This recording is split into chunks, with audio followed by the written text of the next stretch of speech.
option, but Can Anne-Marie do it? Anne-Marie, are you listening? I got it. It's recording.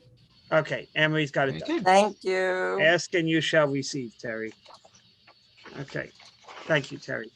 So if we all look at the agreement of sale, paragraph 8H, I, and J, they're in a box.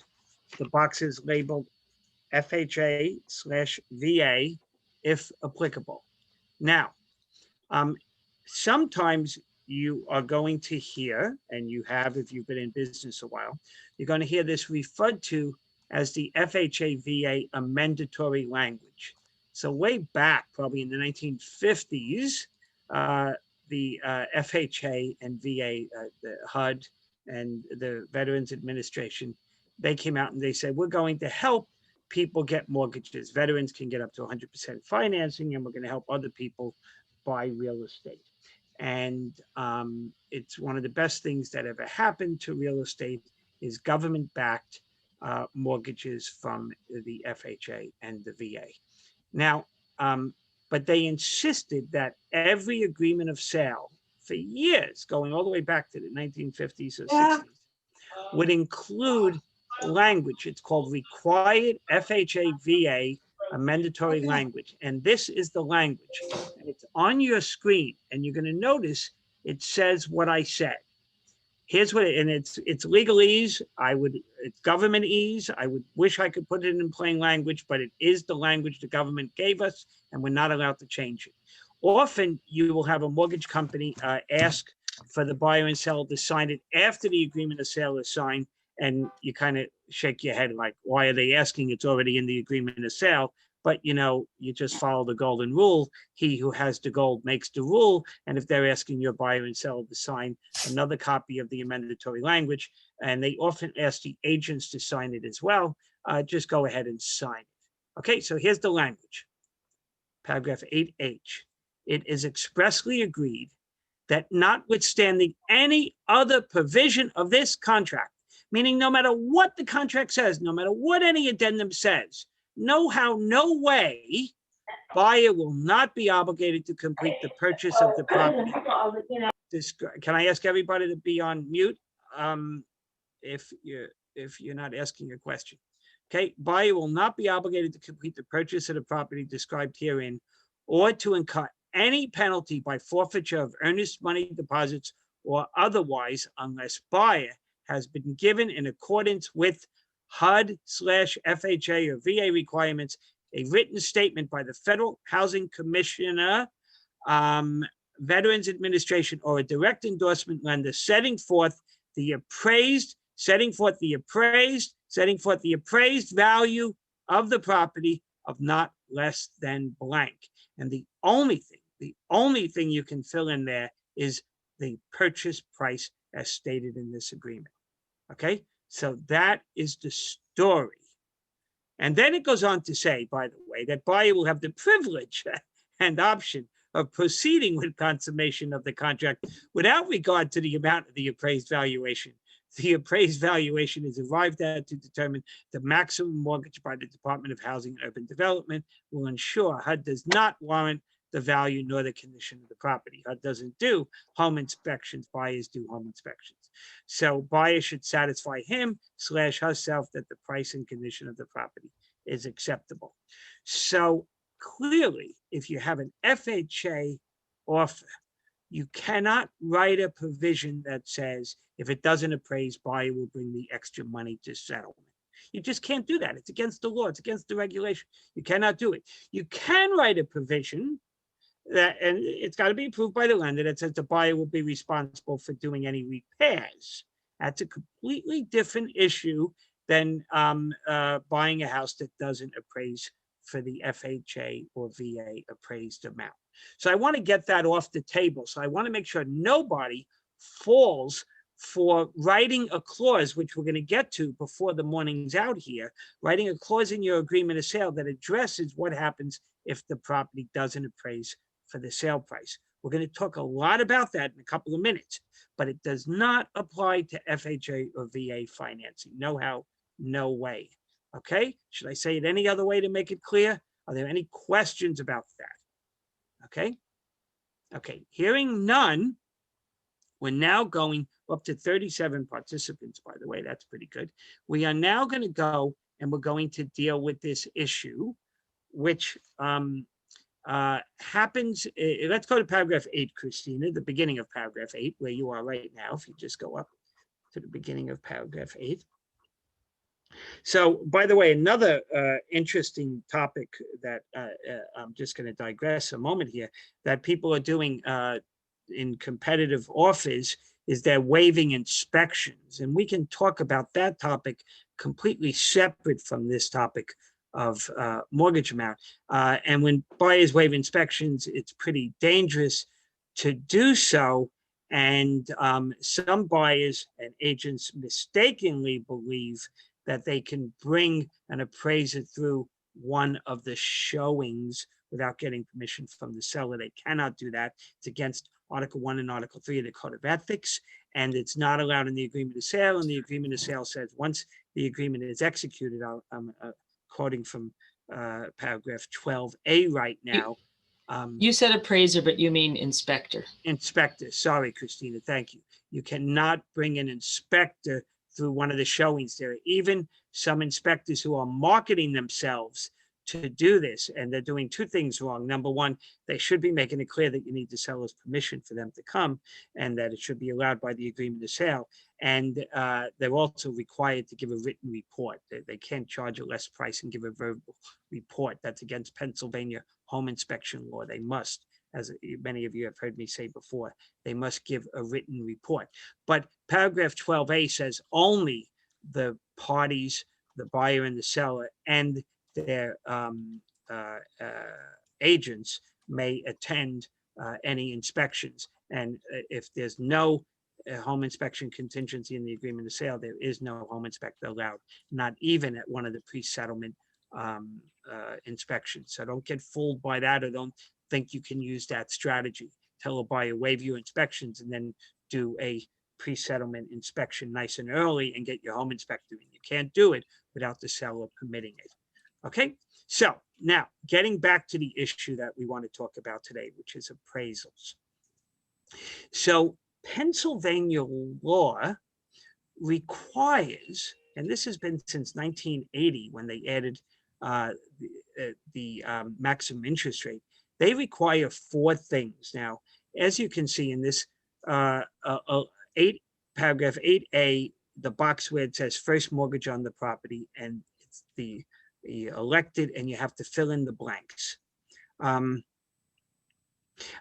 Whoever just asked about writing, Christina, whoever asked about writing for informational purposes only needs to go back and listen to a class that Christina and I did 2 weeks ago or 4 weeks ago about how you cannot simply write for informational purposes only and think you can do your inspection.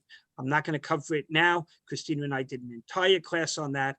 And Christina, you need to go back and get access to that, or you need to talk to either myself or Christina to find out how you do that and why you cannot write the words for informational purposes only for inspections. Okay, but let's, Dominic. It just doesn't change the contract. Writing them does you no good at all. Right. Okay. Now, by the way, what it does, Christina, though, both Christinas and everybody, it confuses the world if the buyer and the seller don't understand the clause the same way, and then you're going to get into a legal argument, and you don't want that ever to happen. So you need to pay attention to that program, Breakfast with Your Broker, that Christina and I did, what, a month ago or 2 weeks ago? When did we do that topic? You can't remember. We can, we ought to, you know, Terry can. It was at least 2 sessions ago. So at least 2 sessions ago. Okay. We do these Breakfast with Your Broker every other Monday, every 2 weeks. So getting back to this appraisal issue, I want to stress that Pennsylvania law requires 4 items have to be listed when you sell a house with a mortgage contingency. If you waive the mortgage contingency, everything I'm saying does not apply. Okay? You waive the mortgage contingency and you don't have an appraisal contingency, it doesn't matter what the appraised value is at. In fact, you're not going to have an appraisal done.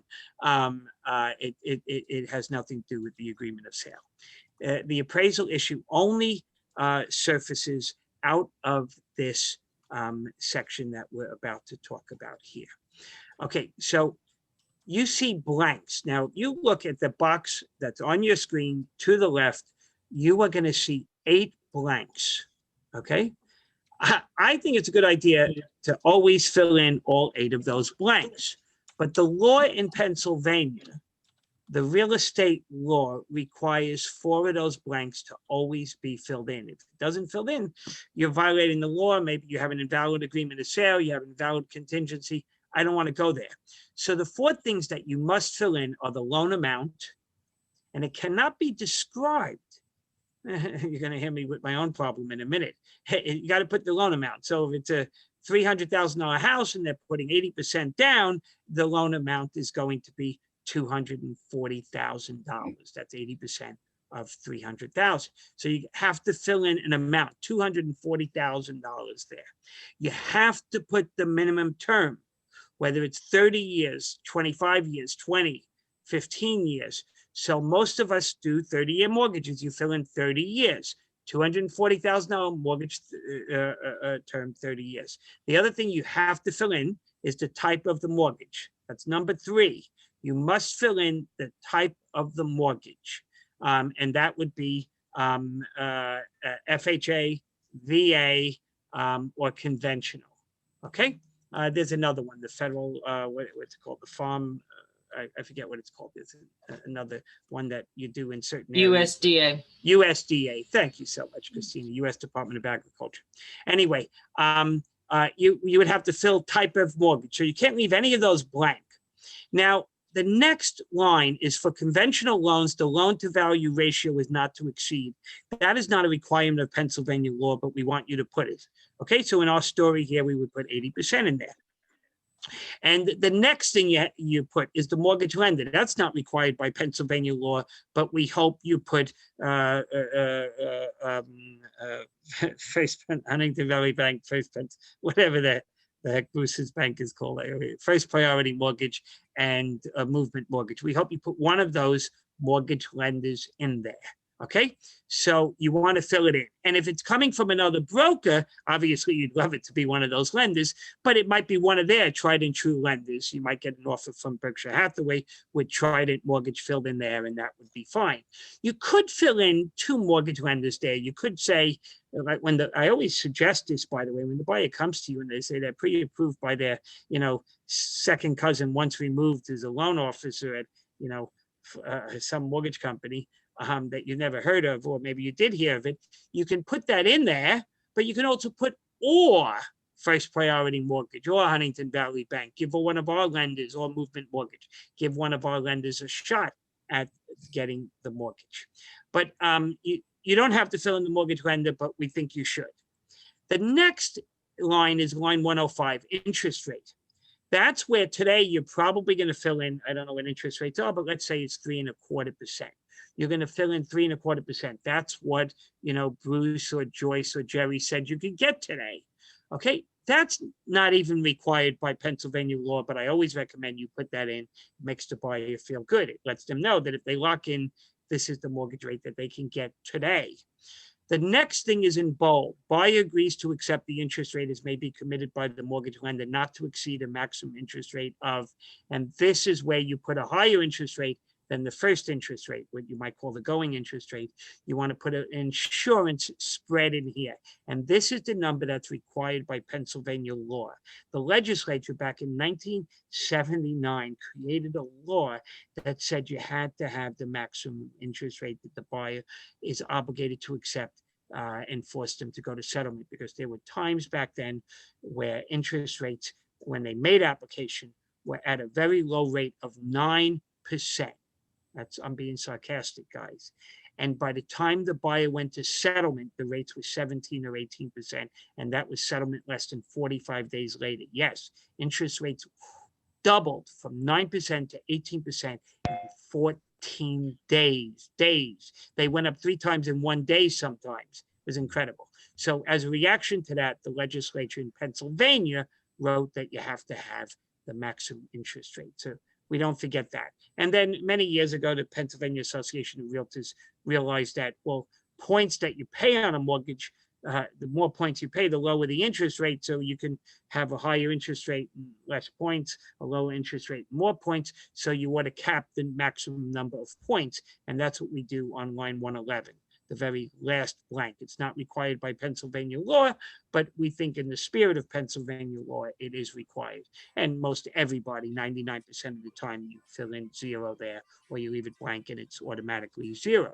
Okay, so why am I redoing this? Because I want to establish the fact that when we go to line 96 up above and we check on 95 elected, 96 says, paragraph 8A says, this sale is contingent upon buyer obtaining mortgage financing according to the following terms.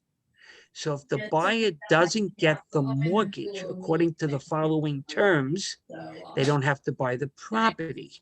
Meaning if they get a loan amount that's lower or even higher than what you have filled in there, that doesn't fulfill the contingency.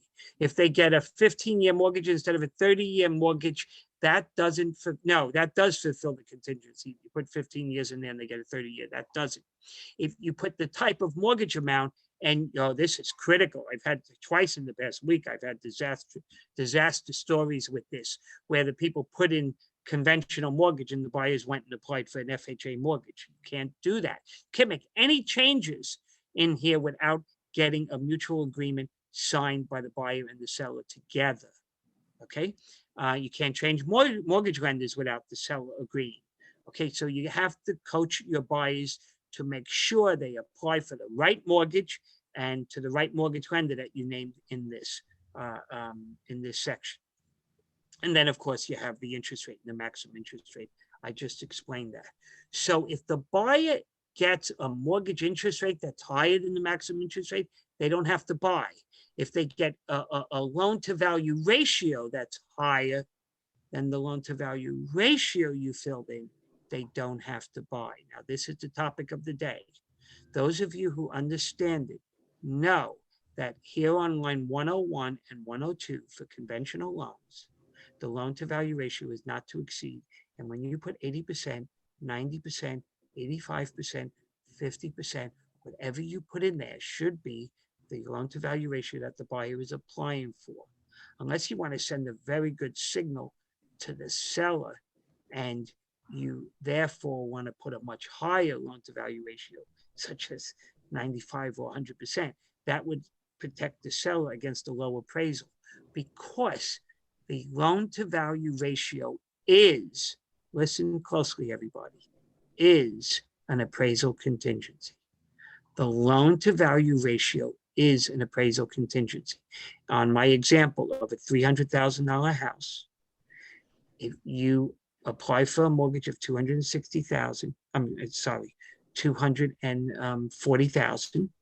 that's 80%. You're going to put 80% loan-to-value ratio. The word value in loan-to-value ratio doesn't mean what you think. Most people think it means the sale price. It doesn't mean that. Many people think it means the appraised value. Technically, it doesn't mean that either. It means the lesser of the two. It's the lower of either the appraised value or the sale price. And herein lies our problem. If the appraisal comes in at $310,000, you're not going to have a problem. But if the appraisal on this $300,000 sale price comes in at $290 or $280 or $275 or $299, whatever it is less than the sale price, that's going to cause the loan-to-value ratio to go up from 80% to 81%, 82, 83, 84, 85%. And you filled in the maximum loan-to-value ratio, just like the maximum interest rate. And your buyer gets a get-out-of-jail-free card, and they don't have to buy the house, and they get their deposit monies. They're entitled to their deposit monies back. Okay? So agents know this. Every agent in the world knows that if you sell a house for $300,000 and the appraised value comes in less than $300,000, you may have a huge problem. Of course, if it's FHA, there's nothing you can do about it. But if it's conventional, maybe you could write something into the agreement of sale to make the seller feel better about accepting your agreement of sale, especially since in my hypothetical story here, the seller listed the house for 275 and he got 6 offers. One for 275, one for 280, one for 285, one for 290, one for 295, one for 300. And he accepts the one for 300. But it's got this mortgage contingency of an 80% loan or 90% loan or 50% loan, whatever it is. He is now concerned that the buyer is going to get out of jail and get out of the agreement or try and renegotiate the sale price if the appraisal comes in lower than the sale price. I know you can appeal appraisals. Maybe they didn't realize it had the extra powder room on the first floor. Maybe they miscounted the bedrooms. Sure, you can work on trying to get the appraisal up. You can also hold your breath and you'll pass out. Let's talk about what's going on in this market. What's going on in this market is agents think they are lawyers. They practice law without a license. They write a sentence like we saw a minute ago, inspections for informational purposes only. Pardon my French, they don't know the legal ramifications of what the hell that really means. And you don't just write, buyer will bring extra money to settlement. That doesn't cut it. Doesn't cut it. You got to deal with the fact that the mortgage amount's going to change, that the loan to value ratio is going to change. So Christina, do you have my words to bring up? Okay, bring it up right now. Well, I bring that up. Could I ask you a question? Because I don't want people to be confused. If we have a standard mortgage paragraph with an LTV filled in appropriately, what happens when the property doesn't appraise for a number high enough to meet that loan to value ratio? You've said the buyer can get out of the contract, but Good what point. do They you can't mean the terminate the buyer can contract. terminate? No, they can't. Buyers can never terminate in the mortgage contingency paragraph. They can terminate maybe if they have inspections during the inspection period, if it's a homeowners association or condominium association and they don't get the docs or they get them for 5 days, they can terminate. I'm so glad you said this, Christina. You set me up, and you know you did because you asked the question. Most people are on the misunderstanding that buyers can terminate if they don't get their mortgage. That's not true. It doesn't fulfill paragraph 8, the contingency, and they cannot go to settlement. So unless the seller terminates, the seller is allowed to terminate if they don't get the mortgage according to the following terms or by the commitment date, but the buyer cannot terminate. But what seller wouldn't terminate if he wants to get his house back on the market because he realizes he's got to buy it that's not buying or not able to buy? So technically, if you don't get your mortgage financing, you have to wait until the settlement date comes, and then the agreement of sale self-terminates because the mortgage contingency hasn't been fulfilled. It was contingent upon it, and therefore then the buyer would get their be entitled to get their money back, and you would sign an agreement of sale release and distribution of deposit money form signed by both the buyer and the seller to return the deposit monies to the buyer. Remember, the termination form is signed by only one party. The agreement of sale release and distribution of deposit money is signed by both parties. Thank you for that great question, Christina. All right, so I would like everybody, and Christina and Anne-Marie will make sure that everybody gets this language, and Christina has some other language. And later today, Christina is meeting with a task force, I say in Harrisburg at the Pennsylvania Association of Realtors. She's doing it virtually. The PAR Standard Forms Committee, you may remember Christina was the chairman. Christina Cardone was the chairman of that committee last year. And now there's a task force to address the topic that we're talking about right now. But we can't wait for PAR to do the job. We're out of the box right now. You have a proactive broker and a proactive Christina Cardone and a proactive Anne-Marie Carezzi. We're bringing you Terry Marker Goodman, Bob Newman. We're very proactive, and we're bringing you this wonderful language that makes a seller feel good and does the legal job of what we need to do. If the buyer, now the buyer has agreed to pay $300,000 for the house. The asking price was $275,000. When the listing agent and the seller put the listing price on the house, the last comp 3 months ago sold for less than $275,000, maybe for $260,000. So they're already stretching it at 275, but the market's so hot, the competing offers, the escalation clauses, whatever, now bring you up to a sale price of 300. How do you protect the seller? And how do you make the seller feel better about accepting the buyer's offer, other than, say, waiving the mortgage contingency and putting a lot of deposit money down? What could you do? Well, you could use the language here. Now, the only issue with the language that I'm about to read to you is you have to decide what number to fill in the blank. And we're going to use my $300,000 example to work on. It doesn't matter whether it's 300, 500,000, $1 million. It works for whatever number it is, but of course it's meaningless if it's FHA or VA financing. So here's what it says. Regarding the lender's appraisal report of the property. Now remember, every lender, before they give mortgage financing, they are doing ordering an appraisal. They're using the appraisal management companies. However it happens, the listing agent's getting a call from an appraiser to come see the house, even if they don't come to see the house, even if they do a drive-by or a desktop appraisal, it's still a written appraisal.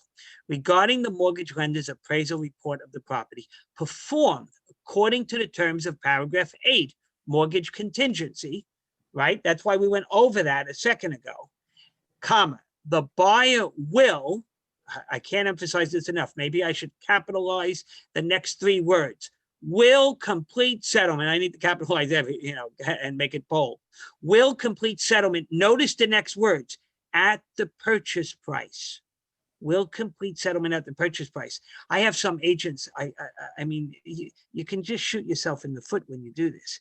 They say, buyer will pay, $20,000 above the appraised amount. Well, what happens if the appraised amount comes in at 330?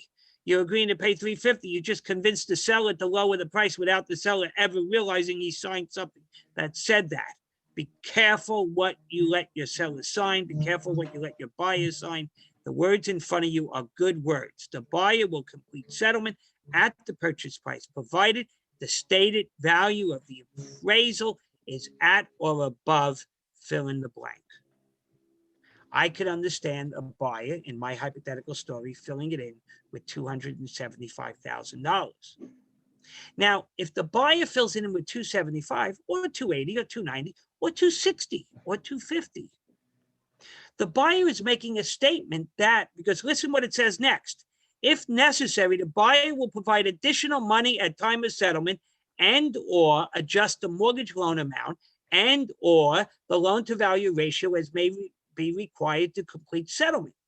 So the buyer has to show that they have the additional money. If it appraises $20,000 low and the buyers are going to bring $20,000 to settlement, they need $20,000. How do you know if they have $20,000? You all have a BFI, Buyer's Financial Information Form. I feel sorry for the parts of the state that don't use the BFI, but we do.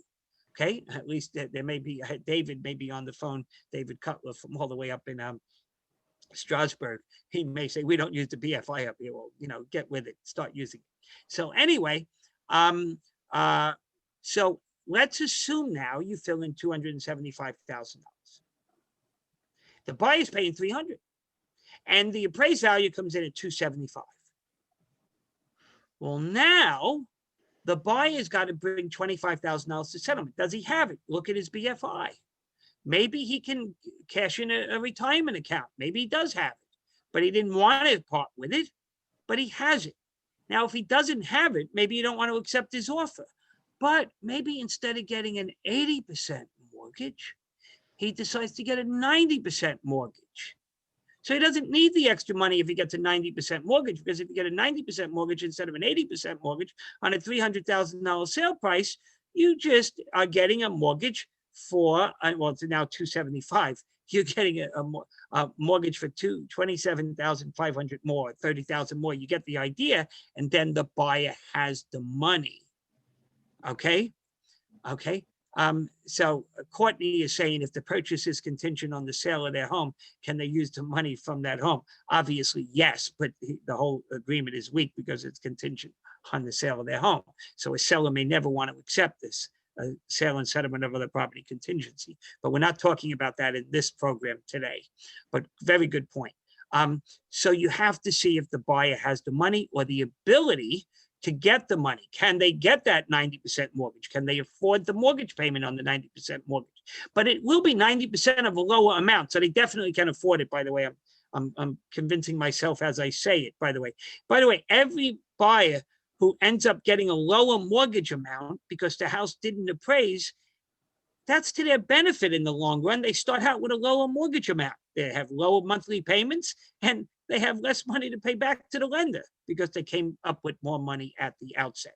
So that is why it's necessary to write the words, the last sentence here. Remember, this whole thing is only 2 sentences long. If necessary, the buyer will provide additional money at settlement, but maybe they won't, or they can adjust the mortgage loan amount, get a higher mortgage. And obviously, if they do that, they need to adjust the loan to value ratio as may be required to complete settlement. And this is critical, guys. All other terms of this agreement remain unchanged in full force and effect, which means the mortgage contingency, paragraph 8, everything there still remains there, except for the part of paragraph 8 that we're changing with this language. So that's my crescendo for the day, is this is the language you should be using. The idea is to put the lowest number your buyer can be comfortable with and afford to make the seller feel good. So if I've got a $275,000 asking price, my buyer has the winning bid of $300,000 against 5 other offers, okay? And the last sale on the street was $260,000. I might fill in here $250,000 if the buyer can stomach it. $250,000, and as long as the appraisal comes in at $250,000, he's buying. Whatever he's got to do, he's buying. If it comes in at $260,000, he's buying. $270,000, he's buying. $270,000, $280,000, he's buying. $290,000, he's buying. $300,000. Doesn't matter what the appraisal comes in. If it comes in below $250,000, then everything in paragraph 8 kicks in, and he doesn't have to buy the property. He can't terminate the agreement, but it self-terminates on the day of settlement. Any questions, especially from my daughter, Christina, because she wrote different language, which does everything I'm doing here, except I asked for this to be put on the screen today instead of her language. Well, I won't confuse you with my language. It amounts to the same thing. I was going to prompt you with a few questions, and there is one in the chat, or 1 or 2 in the chat that haven't been answered. But let me ask the first one to, lead you to the next point. So the last sentence says all other terms of the agreement remain in effect, meaning all of the rest of paragraph 8 and everything else. So whatever number you fill in the blank, that minimum number of the appraisal, what happens if the property appraises for less than that number? Well, then they will not get the mortgage described in paragraph 8. Right. And so then you're back to the regular mortgage contingency, right. Paragraph 8 language. Yeah. Christina, you see why I wrote all other terms of this agreement remain unchanged in full force? The real reason I wrote that is not because you're going to add this language. By the way, don't put you could put the heading on it called the appraisal. The reason I added that language is because some people are going to put this on an addendum. By the way, I think the blank addendum for PAR already has that written. So you don't need it. In the agreement of sale, if you add language, all other terms always stay the same. I'm just concerned that there's an addendum hanging out there. Right. I was taught a long time ago by lawyers, remember, I'm not a lawyer, taught by lawyers that when you write an addendum, for instance, a simple addendum, just changing the settlement date, if you don't write that all the other terms of the agreement remain in full force and effect, you got rid of time is of the essence. And you don't want to get rid of time is of the essence. You don't want to get rid of 2 pre-settlement inspections. You have to be careful for whatever language you write doesn't change something else in the agreement of sale. So please remember to always have the words, all other terms of this agreement remain unchanged and in full force and effect on any addendum. It's on the blank addendum from PAR. It's already there. So and if you say it twice, it's not the end of the world. That's one of the other questions in the chat is, should this be included in the agreement of sale or on a separate addendum? That's from Donnie. And you and I don't know if you have an opinion on this, but I have been using I'm going to let language you like answer this. it, Christina. You answer. Okay. I've been very, very specific about wanting it to be on a separate addendum. And there's no, I don't know that it definitely makes a difference. I mean, it shouldn't, in theory, make any difference if it is in an agreement of sale. In the agreement of sale, it would end up in paragraph 32B, where you have space to write extra language. If you put it on a separate addendum, by the way, I've been calling it an appraisal protection addendum, but you could call it sort of appraisal guarantee addendum or whatever. It doesn't really matter what you call it. It doesn't need a title. I gave it a title to be attractive to listing agents. But I've put it on a separate addendum and not checked a box labeling it as an attachment to the original agreement, because there's a little thought in the back of my mind that maybe this addendum doesn't get sent with the rest of the contract to the appraiser. And I mean, if it does, it does. That would be technically correct. All addendums should go with the contract to the appraiser, just like to the lender.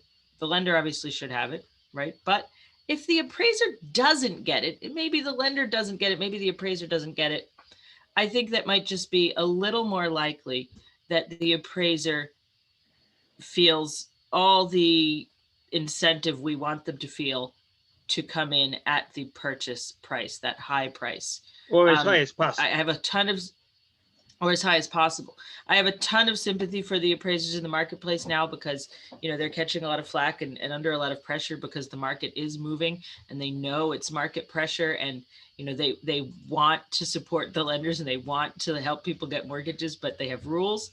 And, you know, and then we're going to blame them when it doesn't work. So we're going to be angry at the appraisers who are doing their job. So I have a load of sympathy, but if there's anything we can do that makes them more likely to think this is the price and there is no other option, you know, I want to give them every reason to do that. Where if they see this addendum, they might go, oh, I'm not going to spoil the sale if I don't come in at the price. So they Christina, might feel a little bit less. I want to comment on this because I know we have a lot of newer agents listening here. I've been doing this for 38 years now. You've been doing it for what, 17 years, 18 years, whatever, Christina. For the bulk of my career, and even today, most appraisals of properties that get sold come in at exactly the sale price. Now, that's not happening as much today as it used to. But for the first 30 years of my career, you know, the appraisal came in at the sale price 95%, 99% of the time. And it always amazed me that the sale price was like, you know, $282,500, or sometimes it was $282,250, $200. And the appraisal came in at exactly the sale price. And I always wondered how, what type of crystal ball did the appraiser have to hit the target right in the center on the target? Well, what I learned early in my career to answer that question, and if you don't know it, Christina has been making you assume it here. Every appraiser who goes to an appraiser property, she or he is required by their rules and regulations, by what's it called? Not RESPA. USPAP. Yeah, right, USPAP. Uniform Standards of Appraisal Properties, whatever it's called. They are required to have a copy of the agreement of sale with them on their clipboard, on their laptop, on their iPad as they walk into the house. So they always have the agreement of sale. Do they read it? I don't know. Maybe they just look at the number. Maybe they don't ever read paragraph 32, so they wouldn't even see it if it were there anyway, Christina. But what Christina is saying is not what the rules say. The rules say the appraiser gets the full agreement of sale. Now, if a buyer's agent, remember, we as listing agents don't give the agreement of sale to the appraiser. It's the buyer's agent that's giving it. And if they happen to leave out an addendum, you didn't do that, okay? Yeah, but sometimes you're the buyer's agent. I get it, guys. I have to, as your broker, I have to toe the legal line on a call today. So the appraiser is supposed to get everything that's in the agreement of sale. But as you know, as there's another topic going on right now, I'll just mention it. There's listing agents who, as soon as this happens, anytime the property sells for more than the asking price, they're going into the MLS, and before they write the sale as under contract or pending, they are they're raising the list price. Well, by the way, you can do that, but you need a change in terms signed by the seller. You need to get the seller to agree that he's raising his list price. And really, you can only do that before he has accepted an agreement of sale to be perfectly legal and abiding by rights rules. We know it's, that's a fairly controversial practice in a lot of ways, but it definitely is happening. But you should think very carefully before And the appraisals say, it doesn't fool me. I see the history. I see exactly what happened. The appraisals are not getting fooled by it. But it does confuse data and statistics in the long run of how close to asking prices do properties sell for, because it's changing the asking price. So I think right now, take that statistic from Bright with a grain of salt. When they say prices are selling for an average 3.5% above asking price, it's probably more like 5.5%, because there's a whole bunch of them that they're not seeing in the statistic. I'll add to that too. When you're doing CMAs right now, it's a little bit more challenging, because you look at the sold prices and you look to see if they have a green arrow going up or down. But then you can't believe that arrow. You have to look down at the the bottom to see if, or even at the history, to see if the listing agent changed the list price before before the settlement or before marking it under contract. So you really have to do a little more careful checking to find that, to find the reality of that movement in prices, because people are doing this, and that skews the data. So you can't have, you can't just rely on those reports from the MLS. It's the sold to list price ratio is okay. Let's get off. I brought the topic up, but I want to get off. Sorry. So Maureen is asking a question. We've got some other unanswered questions, but Maureen's asked me to go over again what goes in this blank. Okay. If in my hypothetical example, if you have a $300,000 house, that's the sale price. The list price had been $275. Okay. The offer's bidded up to $300,000. The winning agreement of sale is at $300,000. Okay. Now you need to fill in an amount here. If you were to fill in $300,000 here, you don't need this document. Okay. Because if you had 80% in the loan to value ratio, okay, on the $240,000 mortgage, you already made the statement that the buyer needs an appraisal of $300,000. That's what the standard mortgage contingency that I went over as I started this program, that's what it says. What we are doing is changing that to some number that the property can appraise for, and the buyer agrees to still complete settlement. Obviously, they're going to have the financial capability to still complete settlement if the appraisal comes in low. Do they have the extra money? Do they have it in retirement accounts? Where is that money going to come from? Or are they going to raise the amount of the mortgage loan, or at least the loan to value ratio, go from an 80 to a 90% loan? And maybe it won't change much, but they'll still end up getting the house, because the seller will feel comfortable accepting their agreement, knowing that the appraisal doesn't have to come in at the $300,000 number. So now you and your buyer and your seller have to decide how low of a number, Maureen, it's negotiable, how low of a number. If I'm a seller, I want $1 in there. Okay, I want $1, which means as long as the house appraises for $1, you're buying it, even if you have to bring all $300,000 in cash. Okay, that's what that number means. So a reasonable thing to assume would be the seller put his house on the market for $275. He thought it was worth $275. The buyer's bid it up to $300. So maybe $275 is the number you're going to put in there. But no, maybe the seller says, look, when I priced it at $275, I priced it high. I knew the last comp was only at $260. Maybe it's not going to appraise for more than $260. I feel uncomfortable accepting this offer. I think I'll wait for a cash offer. Well, no, you don't have to wait for a cash offer. Maybe the buyer will agree to write 260 in there or 250. Maureen, do you have any other question? You want to unmute yourself, or were you doing this so that I could help everybody else on the call? I was doing it for everybody, including me. Good.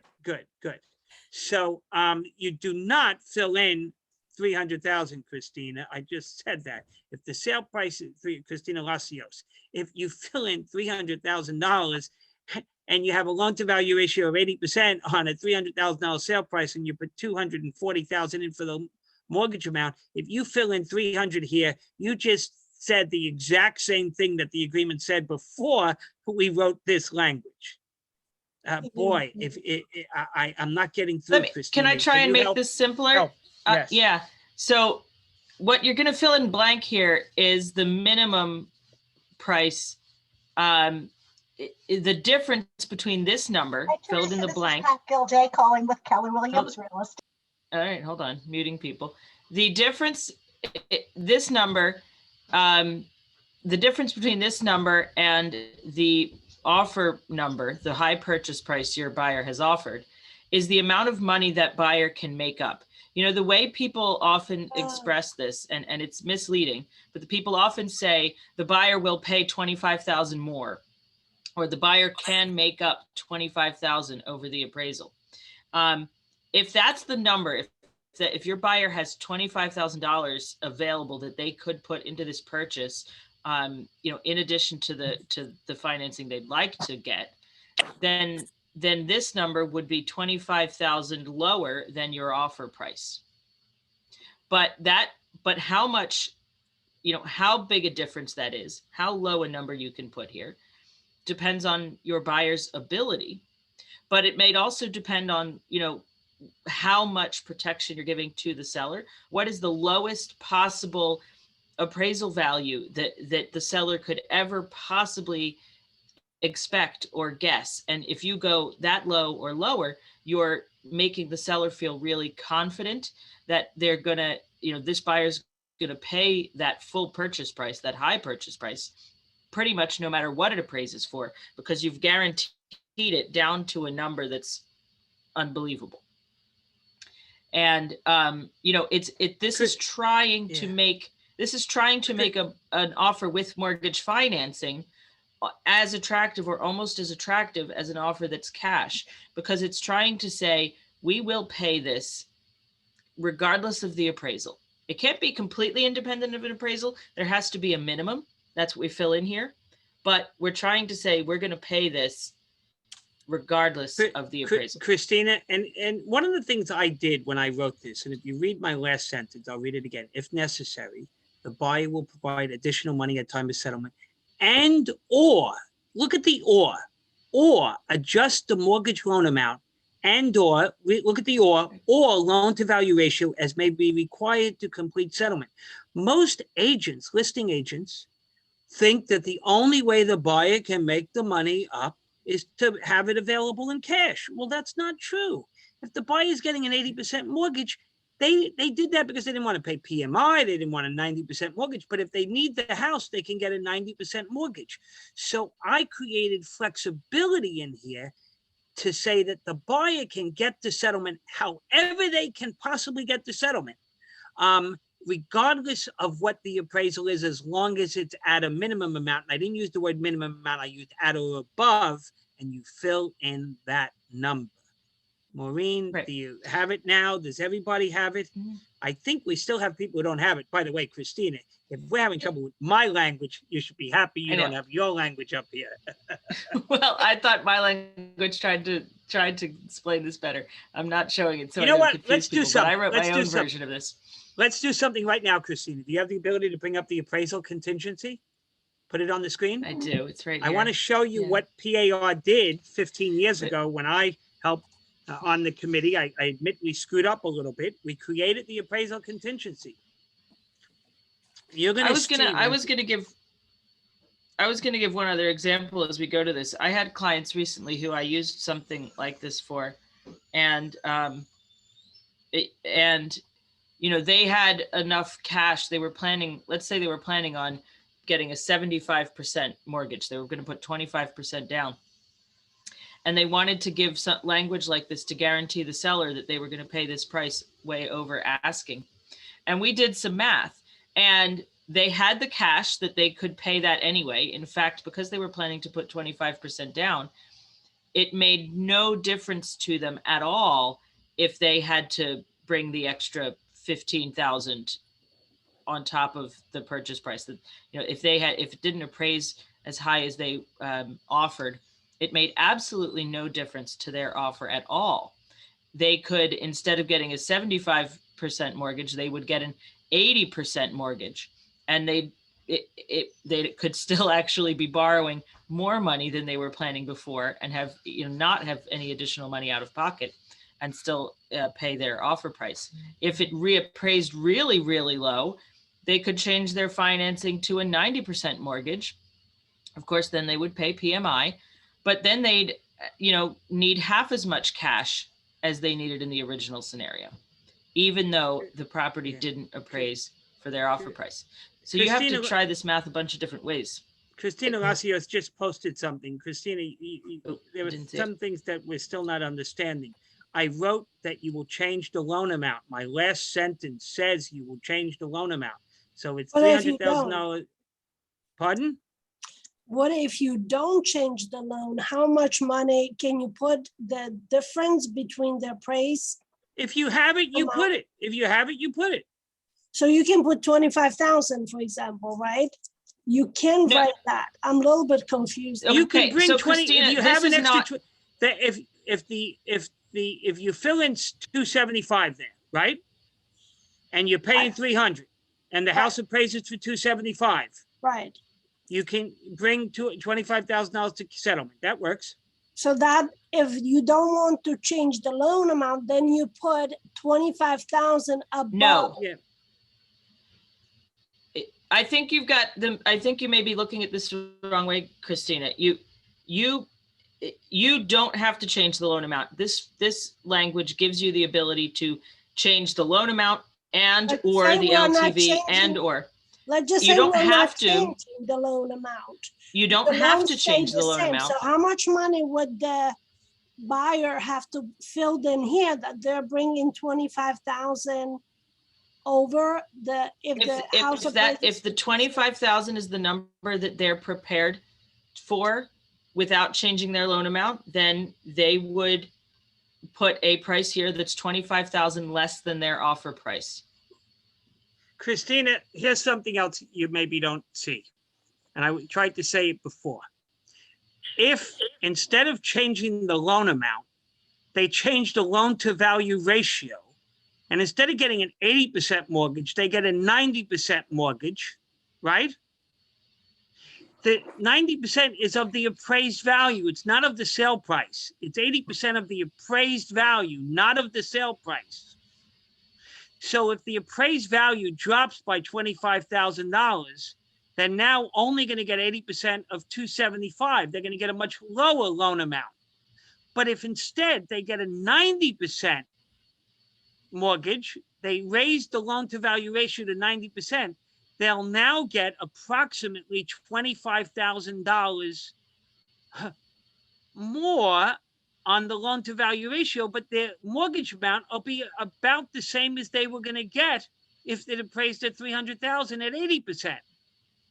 90% of 275 is almost the same as 80% of 300.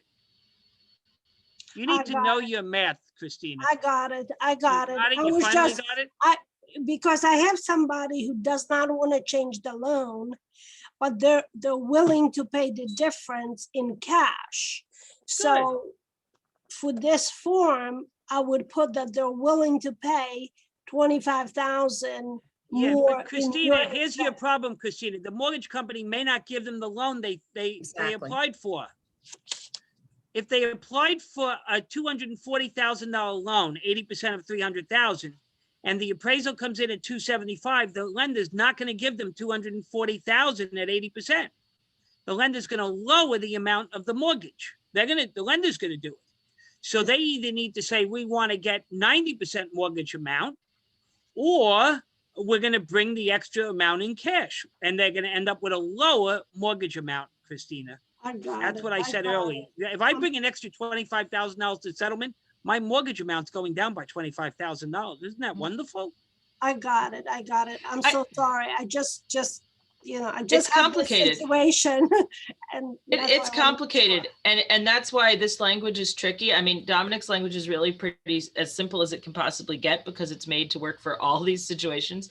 But it allows you, and I see Joyce on and speaking up. You can ask your loan officer to help you figure this out with your client as you're making an offer to see where the flexibility is.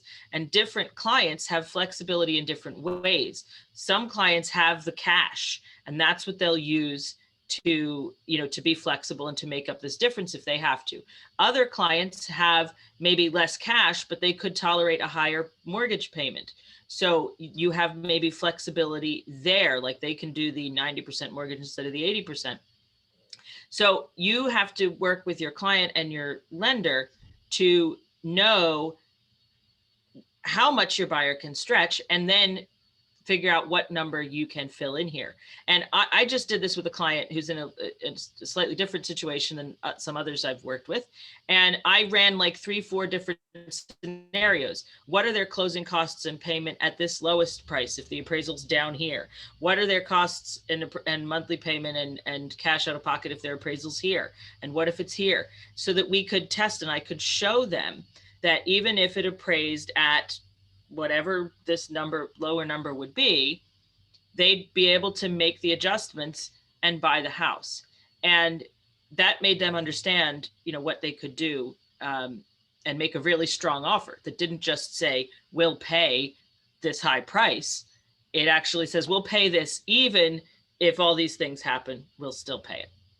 I see. I got it. Thank you. Okay. I want to talk about the appraisal contingency, Christina. Let's bring it up on the screen again. Yeah, I'll go back there. Okay, now, everybody and their brother has always known the appraisal contingency protects a buyer against a low appraisal. It says if it doesn't appraise for the purchase price, the buyer doesn't have to buy, very much like FHA and VA, that language I started with earlier today.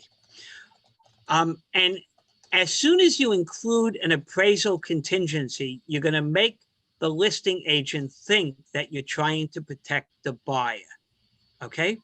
All right. Now, if you look at the appraisal contingency, everybody and their brother who has used the appraisal contingency for the past 10, 15 years since we wrote it, okay, thinks that it's always the purchase price. Let's look at the first sentence of the appraisal contingency. It says, number one, the agreement of sale is contingent upon the property being appraised, parentheses, in a manner that is acceptable to the underwriter if buyer is obtaining financing. That means if you're getting a mortgage. If you're buying for cash, that language wouldn't apply, okay? But the agreement of sale is contingent upon the property being appraised at a value that is equal to or higher than, and the box that everybody always checks is the purchase price. I always laugh. The purchase price is $300,000, and they check the first box on line 6, and they write $300,000 in there. That's fine. They could have just saved themselves the trouble and checked the purchase price. Notice that the committee 15 years ago, when they created this appraisal contingency, created a blank dollar amount. What, pray tell, what did you ever imagine would go on there other than the purchase price? Surprise, surprise, surprise. We envisioned an amount lower than the purchase price, which is my blank on the addendum that I wrote for you all that we talked about all morning. So in the same scenario, the purchase price is $300,000. You're going to fill in, I don't know, you pick the number, Maureen. You and your buyer. Is it going to be 275? Is it going to be 260? Is it going to be 290? It's going to be something less than 300. Or you could, if it's not going to be less than 300, it's going to be 300. Just check line 7, the purchase price. So here's the problem with doing this same thing with the appraisal contingency, is it scares the seller. It thinks the seller is protecting the buyer, which this addendum really is. but it doesn't go on to say that the loan to value ratio or the mortgage amount might change, or that the buyer has to have and bring the extra cash. It doesn't say that. And that's the part I'm apologizing for as a member of the committee that created this 15 years ago. And this is the thing that Christina and the committee is going to have to, task force is going to maybe be wrestling with later today when they start dealing with this as a state association. But my wording does the job. You don't have to scare anyone with the word. And by the way, Christina, you call it appraisal protection. You mean to say appraisal protection for the seller. You see, is it appraisal protection for the buyer or for the seller? Depending upon which one of these two boxes you check, it's appraisal protection for the buyer, or it's appraisal protection for the seller if you check a lower amount. So, let's not name the addendum right now, Doesn't Christina. But does anyone are there any questions that we didn't answer? Now let's go back to my wording, Christina. Oh, sure. Did we have any unanswered question in chat? I don't want to leave anybody confused. I don't Who's see ever any. asking, Courtney, you asked again, with FHA, they do not have this option. Boy, okay. No way can you change the language of the federal law, the federal regulation on FHA. The word is notwithstanding any other provision of the agreement of sale. We can go back and read paragraph 8H where it said that very, very clearly. You cannot use any of this language if you're getting FHA financing. Done, finished, no more discussion. Okay, on that topic. Anything else? What else did we have, Christina? Anything else in chat? I don't think so. Did Joyce McQuaid want to say something? You want to? Dominic, when do I keep quiet? Listen, just really quick, I wanted to annex on that. We have definitely saved enough. You gotta get in touch with your lender, whoever it may be, on the deals that are over appraising. We are creative. We think out of the box. We can save these 80%, bring them down to 90%. We have done a 90% LTVs, brought it down to 95s, and the buyer is coming out of the pocket with a lot less than he thought he would be, because it appraised 10 and 15,000 over. So spot on, Dominic and Christina, for that, because we are involved in all these deals that are over appraising. I should say under appraising, but really probably appraising spot on. People are just overpaying. Let's call it what it is.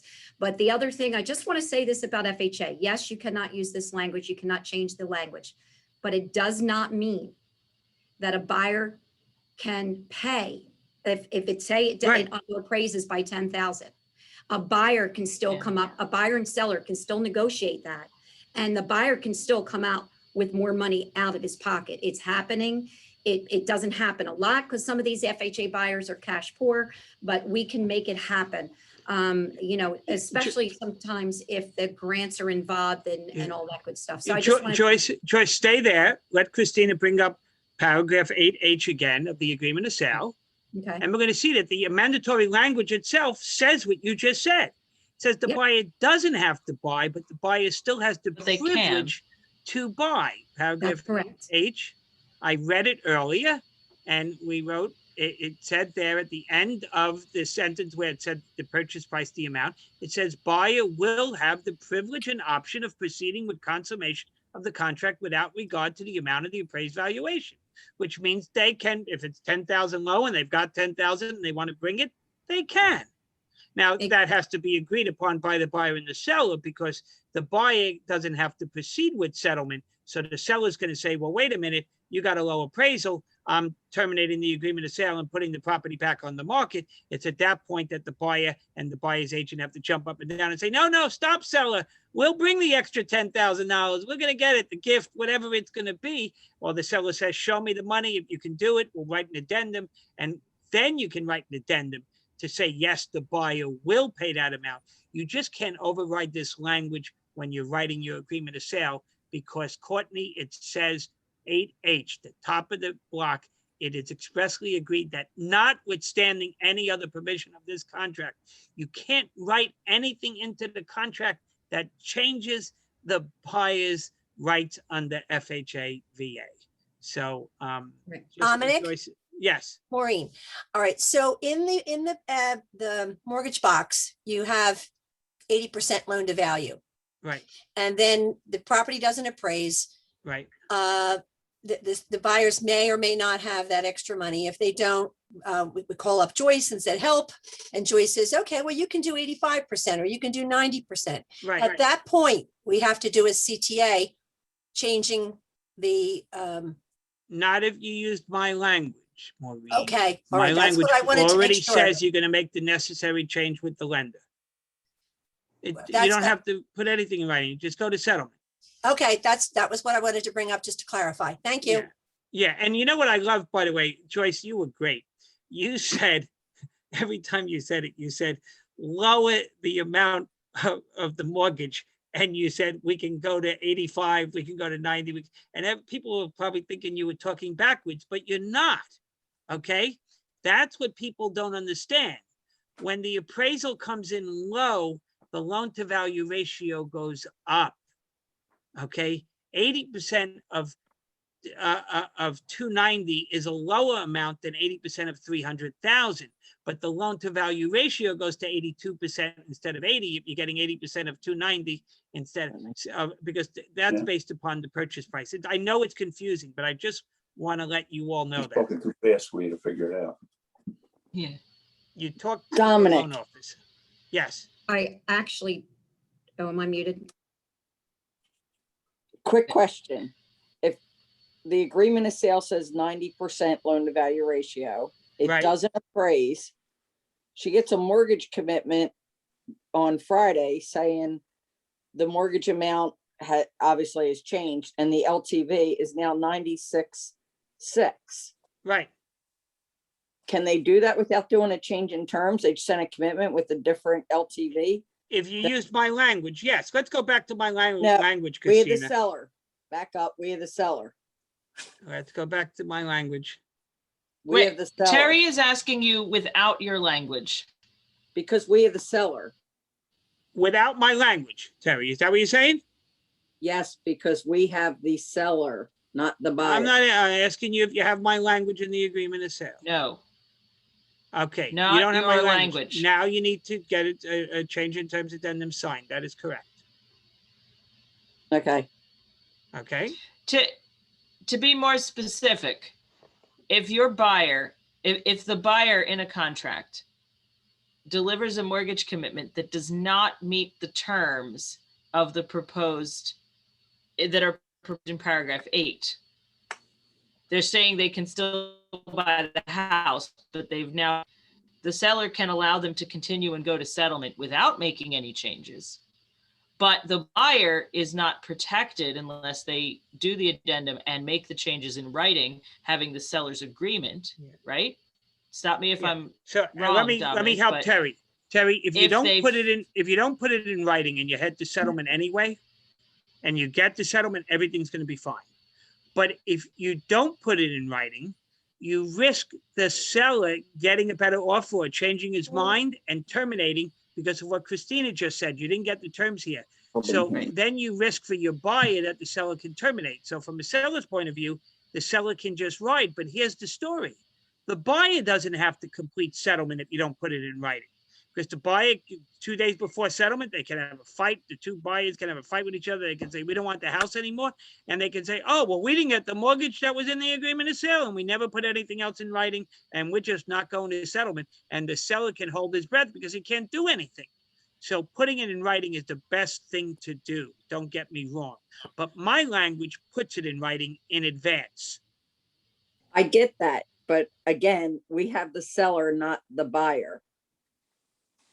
Doesn't Yeah, It's already Terry, you're listed. asking about a specific situation that's different. So I think we answered Right. it, but to be Yeah. clear, you're asked to You not can confuse call everybody me- else. Terry is Call asking me a up one-on-one, question Terry, if you're about if you're a not sure. different situation. Right. But Okay. let's go back to my language. I just want to go back to my language again, because I'm not always sure that my language is perfect either.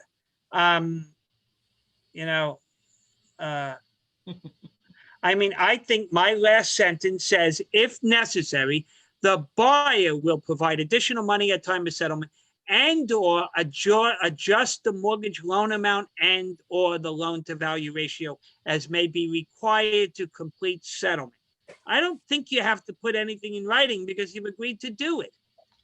It's like the buyer writing, I agree to pay for the use and occupancy repairs. You don't know whether the repairs are going to cost $100, $1,000, or $10,000. The buyer's agreeing to do it. And that's what I wrote here. The buyer agrees to do whatever necessary to get the settlement as long as the property appraises for at least the amount you fill in.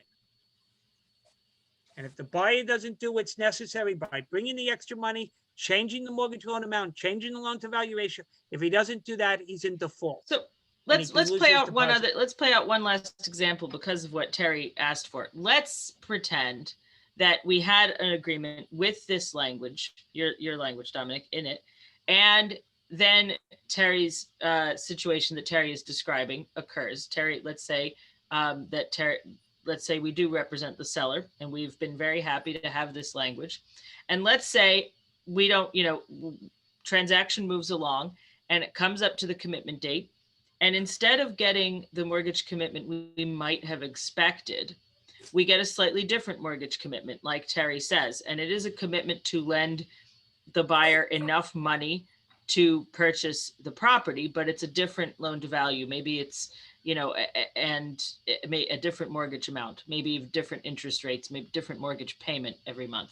But it shows that they have a commitment and the buyer can go ahead at this purchase price and buy the property. If we have this language already in the contract, Terry, then that commitment is acceptable. The seller can't complain. The buyer doesn't need to, neither of them needs to ask for another addendum to be done because this language was already there. The seller can't terminate. The buyer can't say that they won't settle because this language had that flexibility built in. It said, as long as it appraises for this minimum number, then these other changes to loan to value ratios and mortgage amounts are fine as long as you go to settlement at that number. So they did.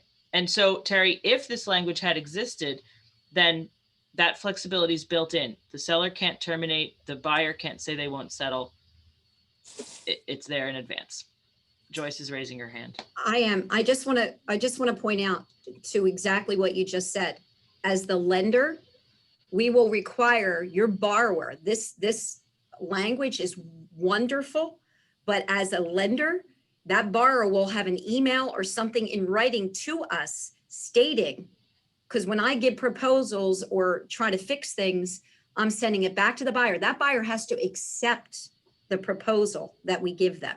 So it not only this language, right, with advice, the lender will have something in writing from the borrower saying that we went from a 90 to a 95 LTV and what the new loan amount is, or if you're paying upfront PMI. All of that has to be a request of the borrower in writing for us if we don't get a CIT, FYI. And that's what the sentence says. If necessary, the buyer will do what's necessary to complete settlement. Yeah. Now, I could have made it more complicated. I said I could have written the words, if necessary, the buyer will provide additional money at time of settlement and/or cooperate with their lender in adjusting the mortgage loan amount in the loan. I could have put or cooperate with their lender. Maybe I will. I wrote the more complicated language. He simplified it. I have a more complicated version, but this is fine. This is good. Okay. Right. Well, we've gone way over time, so everybody's hanging around, but it's 10:51. Yeah, but I think it was an important topic, and if anybody has any more questions, we'll take it now. If not, we'll end the call.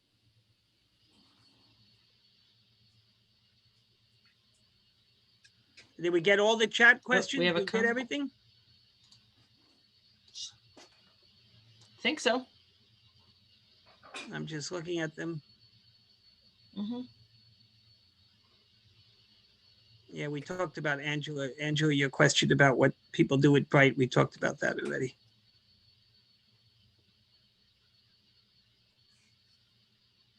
Yep. Okay, I think we got everybody. Okay. Very good. Thank you. Okay, let's have a great week. Let's a great month. Let's keep selling a ton of real estate. Thank you. God bless you all. Bye. Bye. Bye-bye. Well, I guess I can stop.